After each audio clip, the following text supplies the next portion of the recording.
Bueno, muy buenas tardes. Vamos a dar inicio a nuestra segunda sesión en la que estaremos hablando justamente sobre la época juarista. Vamos a ir comenzando que al presidente Benito Juárez se le reconoce esta transición que se realiza dentro también de la historia del derecho mexicano, como es la separación de la iglesia con la política. Es decir, se viene rompiendo una etapa que veníamos arrastrando desde la conquista, esta etapa monárquica, vamos a llamarlo así, en la que la norma jurídica y la norma religiosa se encontraban simultáneamente unidas. Es así como en 1867 Juárez señala el decreto del 20 de agosto de 1867 en el que anula con efecto retroactivo la legislación del Segundo Imperio.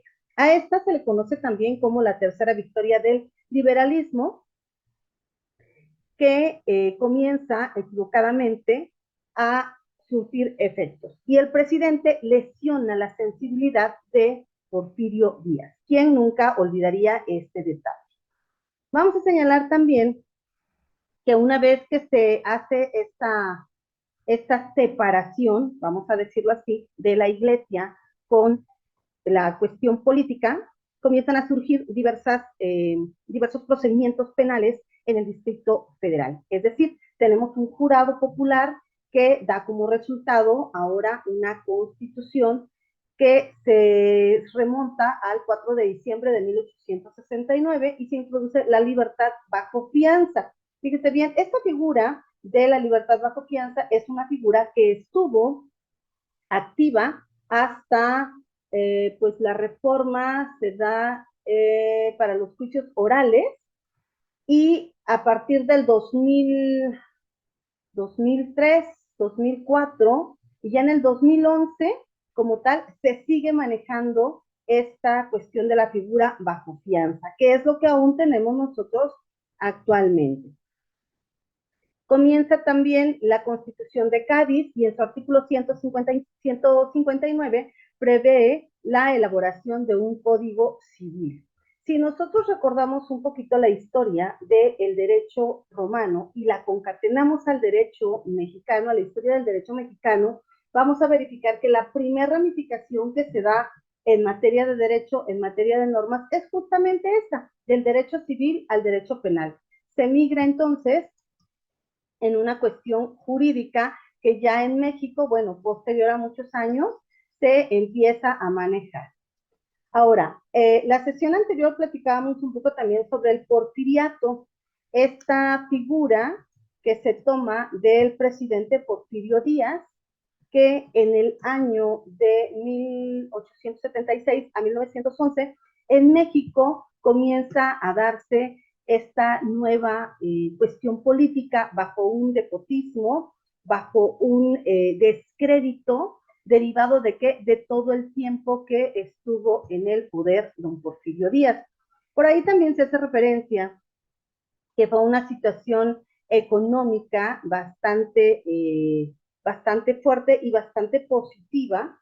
Sin embargo, algo que también no se relaciona y no se menciona en la historia es que el pueblo es quien se vio sometido a una cuestión de pagos totalmente indebidos. Si nosotros buscamos un poquito y nos retrotraemos en el tiempo, en la historia de México durante el porfiriato, bueno, teníamos lo que hoy se compara a todos estos pagos excesivos que se tienen que realizar por la construcción de una casa, por poner una puerta, por poner una ventana, por realizar cambios dentro de la propiedad. Sin embargo, dentro de este derecho privado que se comienza a manejar y se comienza a legislar sobre todo para pagos totalmente altos.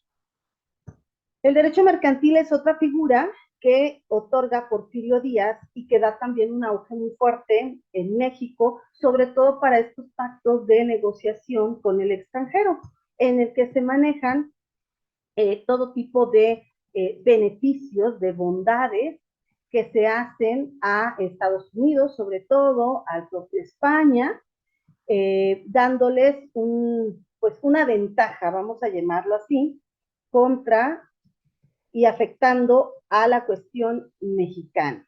La minería es otra figura que es finalmente, si nosotros nos vamos a lo que refiere el 27 constitucional, en cuanto a que todo lo que pertenece o lo que está en suelo, subsuelo, plataformas, taludes y demás pertenece a la nación, bueno, la minería también es otra parte del recurso mexicano, de la riqueza mexicana, que se ve afectada y es entregada a extranjeros. ¿Ok? En materia penal, en 1871 se modifica, bajo esta cuestión del porfirismo, la pena de relegación en el derecho penal distrital bajo una comisión que preside don Miguel Macedo. ¿Qué se maneja en este proyecto? Bueno, se maneja también la cuestión penitenciaria distrital. Hoy por hoy nosotros podemos ver diversos centros penitenciarios a lo largo de toda la República Mexicana. Bueno, esto también deviene de una legislación en materia penal que se realiza y se reglamenta en los artículos 104 y 106 de la Constitución Política de los Estados Unidos Mexicanos, ahora actualmente pues ya reformada y también obviamente con una cuestión de apego a los derechos humanos. En materia de educación, bueno, don Porfirio Díaz también hace un marco en cuanto a la educación media y superior, sobre todo si nosotros lo vemos hoy a la luz de la Constitución Política, vemos ese artículo tercero que marca el derecho a la educación en un rubro de preescolar, primaria, secundaria y media superior. Bueno, este modelo educativo que se maneja también dentro del porfiriato nos da una práctica, pero una práctica, vamos a llamarlo así, un poquito acotada, en razón a que, pues, para poder accesar a la educación en el tiempo del porfirismo, bueno, tendría uno que estar dentro de una clase social alta, porque para las clases bajas, pues simple y llanamente teníamos una, una situación de desventaja. Si nosotros lo comparamos hoy a la luz de la cuestión educativa, bueno, vamos a encontrar una similitud, nada más que ahora pues ya tenemos una ley general de educación que justamente surge de este tercero constitucional y sobre todo de la protección para las personas que se encuentran estudiando. Hoy por hoy también el auge educativo podemos verlo dentro del segundo constitucional, donde nos permite ya un derecho humano a estos grupos indígenas, a estos grupos originarios, en cuanto a que pues la persona que supuestamente debe de ir a darle clases, debe de conocer y debe de manejar y debe de hablar y comprender la lengua materna. Bueno, vamos a situarnos ahora en el tema de la Revolución Mexicana. Tras la reelección de don Porfirio Díaz, pues obviamente siempre existen ideas encontradas y aquí es donde vamos a conocer el plano de Francisco I. Madero con su frase, sufragio efectivo, no reelección, justamente ¿por qué? Porque veníamos saliendo de esta etapa del porfirismo en el que se entiende que México estuvo sometido y subyugado a una dictadura. Se empieza a dar esta inconformidad y es así como después de la Revolución Armada y de la fase de institucionalización que se da en México, comienzan a existir declives de la abdicación de don Porfirio Díaz y entra, obviamente, don Francisco I. Madero a ser presidente interino y prepara, como ya decíamos, este sufragio, toda esta cuestión de de poder sufragar un voto, de poder elegir a una persona mediante una votación pública.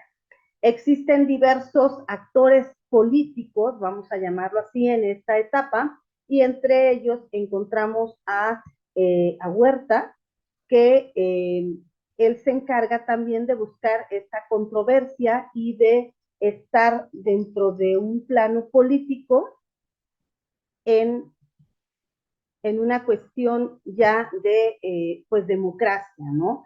Se da toda esta partición del poder y comenzamos a entrar ya ahora a una legislación un poco más clara en cuanto a todos los ámbitos, educativo, político y por ende cultural. Algo bien importante también que podemos reconocer de todos estos movimientos armados con la Revolución Mexicana es justamente el derecho de las personas obreras, de las personas campesinas, a tener un acceso a un trabajo digno, a horarios ya establecidos de 8 horas, jornadas máximas. Hacemos una partición de una jornada diurna, de una jornada nocturna, de una jornada mixta, pero también este impacto al artículo 5º constitucional, en el que si anteriormente, si nosotros nos remontamos a lo que vimos en la primera sesión y a lo que usted ha visto en las cápsulas informativas de estas etapas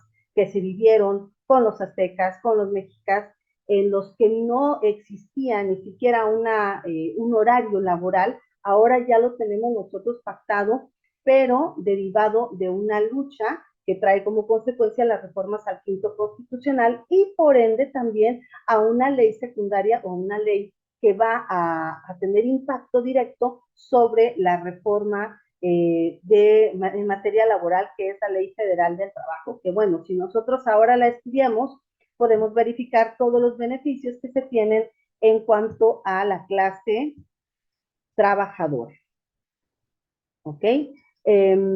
Surge también en materia laboral un organismo que va a encargarse de tener injerencia en las controversias que se citen entre patrón y trabajador, como lo es la Junta de Conciliación y Arbitraje, que hoy bueno, antes de la reforma de años anteriores, tenemos la Junta Estatal de Conciliación y Arbitraje y tenemos la Junta Federal. Hoy siguen estando las juntas, sin embargo, vamos a llamarlo así, el procedimiento ahora se maneja en una solicitud para una etapa de conciliación, es decir, ya no nos vamos directamente al juicio.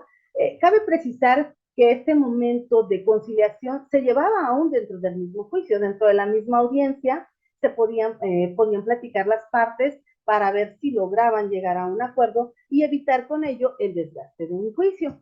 Sin embargo, hoy ya es un requisito indispensable para poder iniciar un juicio laboral el hecho de agotar esta solicitud de conciliación. Esta solicitud de conciliación, bueno, la tiene que hacer forzosamente o el patrón o el trabajador. Ya no recae en que tenga que realizarlo el trabajador, la parte patronal, también puede venir y solicitarla. A manera de que, de poder pues tener este primer contacto de negociación.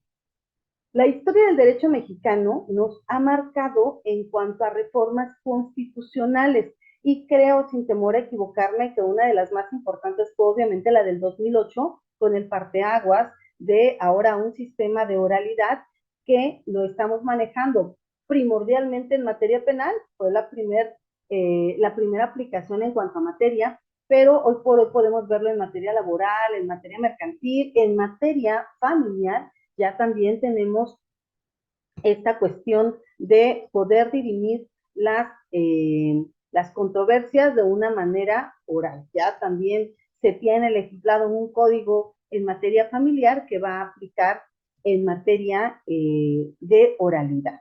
Entonces, ya sintetizando y para poder nosotros ir concluyendo esta sesión, es importante recalcarle, estimado Ernesto, que esta historia del derecho mexicano nos va a llevar desde nuestros orígenes hasta lo que tenemos actualmente. Y sobre todo, siempre lo he comentado, la historia del derecho mexicano nos ha marcado en todos los ámbitos. Hoy por hoy podemos ver reformas, les decía, retomo, la del 2008 en cuestión de oralidad, la del 2011 que catapulta el tema de derechos humanos y garantías ya como una cuestión constitucional y que relativamente el Estado tiene la obligatoriedad de poder cumplirla y de allegarse de todos sus organismos para entonces poder implementarla. Si nosotros hablamos un poco de la historia del derecho mexicano, fíjese, vamos a remontarnos un poquito. la cuestión de tener muchas esposas en el ámbito de los aztecas, en el ámbito del Imperio Romano. Hoy por hoy llega un momento en la historia en que decimos, bueno, el matrimonio nada más entre hombre y mujer y pues tenemos que ser ahora sí que fieles, ¿no? A una sola pareja. Sin embargo, con las reformas que se han manejado ahora, derivado también de la historia del derecho mexicano, que podemos señalarla así, es toda esta trascendencia jurídica que se ha llevado a tener un matrimonio igualitario, a tener una figura del poliamor ya establecida y que en algunos estados se ha estado implementando. Esto, a grosso modo, estimado Ernesto, podría ser una síntesis, vamos a decirlo así, de la historia gradual que ha tenido nuestro derecho mexicano. Si nosotros hablamos en materia de una cuestión laboral, todos los beneficios que se tienen. Recuerdo que anteriormente a quien se le permitía el hecho de ir y descansar cuando daba a luz era únicamente a la esposa. Sin embargo, hoy ya es permitido que el varón, cuando la esposa da a luz, pueda también tener ese beneficio de ir y cuidar y asistir a su esposa. Estimado Ernesto, no sé si quiera realizar algún comentario o alguna duda que tenga sobre la actividad final, es el momento en el que podemos referir. Gracias, maestra. Mire, nada más comentarle que pues voy a estar ahorita realizando el trabajo. De momento no tengo duda. Pues voy a ahora sí que a concentrarme ahorita en el trabajo. Si surgiera alguna duda, pues yo creo que me estaría comunicando con usted, ya sea por foro o no sé por qué medio pues sería el más conveniente para eso. Yo creo que el más rápido sería el WhatsApp. Tiene usted mi número, está en mi currículum y Ujú. puede usted preguntarme también cualquier duda que surja. Si no le contesto la llamada es porque voy a estar en sesiones, pero por WhatsApp con todo el gusto puedo atender. Gracias, maestra. Sí, nada más le mandaría yo creo que un mensajito por WhatsApp para corroborar si en el caso de que tengan alguna duda. Y para confirmarle que ya le envié el trabajo. Perfecto, Ernesto. Quedo a sus órdenes y siga usted disfrutando su domingo. Provechito. Muchas gracias, maestra, igualmente. Que esté muy bien. Hasta luego. Hasta luego.